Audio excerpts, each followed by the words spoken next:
नमस्कार, मैं रवीश कुमार। आज 27 जुलाई ना मैं सत्ता के गोद में बैठी गोदी मीडिया से हूँ, ना किसी आईटी सेल का बदनाम हिस्सा हूँ, ना ही किसी सत्ता की गोद में बैठकर जी हुजूरी करने वाला 100 रुपए का एंकर हूँ। मैं वह सच लिखता हूँ जो गोदी मीडिया मिटा देते हैं। मैं वह सच दिखाता हूँ जो सत्ता के झूठी चमकदार स्क्रीन पर छिपा लिया जाता है। लेकिन आज मैं बोलूंगा और आपको वह सच्चाई दिखाऊंगा जिसे सुन और देख सत्ता सहित गोदी मीडिया की आत्मा कांप उठेगी। क्योंकि देश की सबसे बड़ी पार्टी अब अपने गत की ओर बढ़ रही है। जो खुद को राजा समझते थे, अब उनकी सियासत गिरने वाली है और अपने सबसे बड़ी विफलताओं की जिम्मेदारी ढूंढ रही है। लेकिन शीशे के सामने खड़े होने की हिम्मत किसी में नहीं है। साथियों, मैंने कभी भी आपसे यह नहीं कहा कि इस चैनल को सब्सक्राइब करें, क्योंकि मुझे पूरा भरोसा रहा कि अगर मेरी बात में वह सच होगा, लोग खुद ब खुद सुनेंगे। लेकिन आज पहली बार मैं आपसे एक छोटी सी अपील कर रहा हूँ। अगर आप मुझे एक सच्चा पत्रकार मानते हैं, अगर आपको वाकई लगता है मैं सच्चा हूं, तो वीडियो को अंत तक आपकी पूरी जिम्मेदारी है, क्योंकि यह कोई पिच नहीं है। इसमें बैकग्राउंड में भोजपुरी गाने ठूस दूं और इफेक्ट डालकर आपकी आंखें चकचौंध कर दूं। इसलिए खबर को पूरा जरूर देखें। बीते दिनों उत्तर प्रदेश की सियासत में जो हलचलें दिखी वो अचानक नहीं थी। योगी आदित्यनाथ के इस्तीफे की खबरें लीक नहीं हुई, लीक करवाई गई। ऐसा इसलिए क्योंकि मोदी सरकार अब अपने हर पतन की कहानी में एक नया बलि का बकरा ढूंढ रही है। और इस बार वह बकरा कोई छोटा मोटा नेता नहीं, बल्कि वही योगी आदित्यनाथ है जिन्हें कभी हिंदुत्व का पोस्टर बॉय कहा गया था। मतलब एक ऐसी सरकार जो खुद को अविजय समझ बैठी थी, जिसकी सभा में 400 पार के नारे गूंजते थे, वह अब गठबंधन की बैसाखियों पर घिसट रही है। अमित शाह की रणनीति और नरेंद्र मोदी की छवि दोनों की पोल खुल चुकी है और अब सत्ता की इस डूबती नया में सबसे ताजा मोहरा बने हैं उत्तर प्रदेश के मुख्यमंत्री योगी आदित्यनाथ, जो कभी मोदी के हिंदुत्व योद्धा कहे जाते थे, आज उन्हीं के निशाने पर हैं। यानी पार्टी ने आधे से ज्यादा जनसमर्थन गंवा दिया। यह कोई सामान्य गिरावट नहीं थी, बल्कि एक साफ इशारा था कि जनता अब मोदी शाह के भाषणों और जुमलों से उब चुकी है। मोदी के नेतृत्व में किए गए मन की बात, हर घर तिरंगा, नमामि गंगे, डबल इंजन सरकार जैसे नारे अब खोखले लगने लगे हैं। लोग पूछने लगे हैं कि रोजगार कहाँ है, एमएसपी का क्या हुआ, चीन कब बाहर जाएगा, नौजवानों को बस अग्निपथ और किसान को कर्ज माफी के वादे ही क्यों। मोदी को अब अपनी हार के लिए एक चेहरा चाहिए था, कोई ऐसा जिसे दोषी ठहराया जा सके। चुनाव में हार हुई, लेकिन नरेंद्र मोदी ने कभी भी जिम्मेदारी नहीं ली। हार अगर बनारस में भी हो जाए तो भी वहां की जनता ने मुझे चेतावनी दी है और मैं सुन रहा हूं जैसे संवाद चलाए जाते हैं।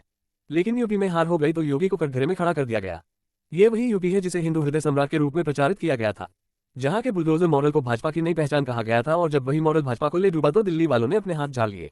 दिल्ली में 11 जुलाई को हुई बीजेपी की कोर ग्रुप मीटिंग में सब कुछ बदल गया। न केवल संगठन की समीक्षा हुई, बल्कि उत्तर प्रदेश की रणनीति पर खास बातचीत की गई। ये वही बैठक थी जिसके बाद योगी दिल्ली नहीं बुलाए गए, जबकि हर दूसरे नेता को बुलाया गया। और फिर 15 जुलाई को लखनऊ में योगी आदित्यनाथ ने खुद बुलाई एक इमरजेंसी बैठक, जिसमें लोकसभा चुनाव के हार के कारण तलाशने की बात हुई। इस बैठक में योगी ने खुद को बचाने की कोशिश की, लेकिन मोदी शाह की रणनीति पहले ही तय हो चुकी थी। मोदी शाह की राजनीति में कोई भी स्वतंत्र चेहरा उनके लिए खतरा बन जाता है। यही कारण है कि योगी, जो अब अपने मठ और अपने जनाधार के दम पर अलग पहचान बना चुके हैं, उन्हें अब सिस्टम से बाहर किया जा रहा है।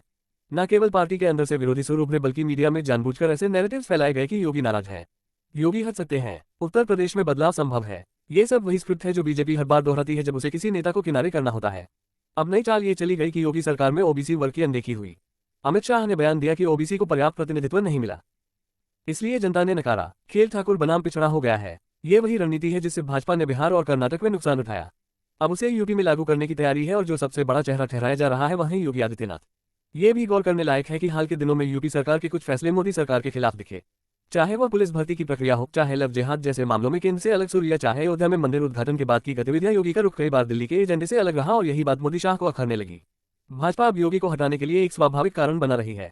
एक ऐसा नैरेटिव की पार्टी में बदलाव की जरूरत है, ओबीसी चेहरा जरूरी है और 2029 के लिए नया नेतृत्व चाहिए। लेकिन सच्चाई यह है कि भाजपा को हर उस व्यक्ति से डर लगता है जो मोदी से बड़ा बन सकता है, और योगी अब मोदी के लिए चुनौती बनते जा रहे थे। उनके पास जनाधार है, मठ की ताकत है, हिंदू वोट बैंक की पकड़ है। ये सब चीजें भाजपा के लिए खतरे की घंटी बन चुकी हैं। इतिहास उठाकर देख लीजिए, मोदी शाह की जोड़ी ने कभी किसी को नहीं छोड़ा जो उनके कद के पास भी फिटकता हो।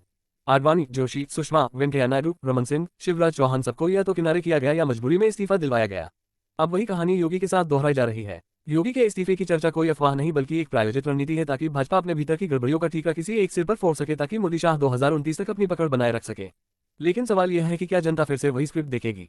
आज देश के सामने बेरोजगारी, महंगाई, किसानों की आत्महत्या, सेना में अग्निपथ, परीक्षा पेपर लीक, आरक्षण का झूठा वादा, ये सब असल मुद्दे हैं। और इन सब मुद्दों से ध्यान हटाने के लिए योगी को बलि का बकरा बनाया जा रहा है।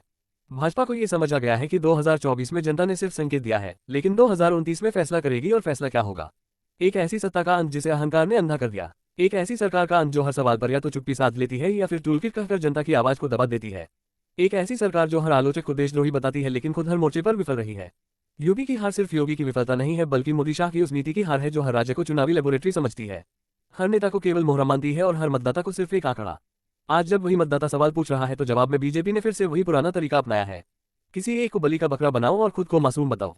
लेकिन इस बार जनता इस झांसे में नहीं आने वाली। 2024 के बाद अब 2025 से 2029 तक का सफर भाजपा के लिए और कठिन होने वाला है। विपक्ष अब संगठित हो रहा है, जनता अब और मुखर हो रही है और सोशल मीडिया की खामोश क्रांति अब गली गली फैल रही है। जहां पहले लोग सवाल करने से डरते थे, अब वही लोग मोदी शाह से जवाब मांग रहे हैं। जहां पहले मोदी है तो मुमकिन है कि नारे थे, अब मोदी से क्या मुमकिन हुआ के सवाल हैं। यही वजह है कि योगी को हटाने की कोशिश सिर्फ आंतरिक पार्टी रणनीति नहीं बल्कि सत्ता के शीर्ष पर बैठे नेताओं की बौखलाहट का प्रमाण है। यह उस समय की आहट है जब सिंहासन डोलने लगता है, और इस डोलते सिंहासन को बचाने के लिए अब चाहे जितने बलिदान दिए जाएं, सत्ता को अब जनता की अदालत में जवाब देना ही पड़ेगा। अब कोई मठ, कोई गोरखनाथ पीठ, कोई हिंदू वोट बैंक और कोई डबल इंजन सरकार बीजेपी को नहीं बचा सकती।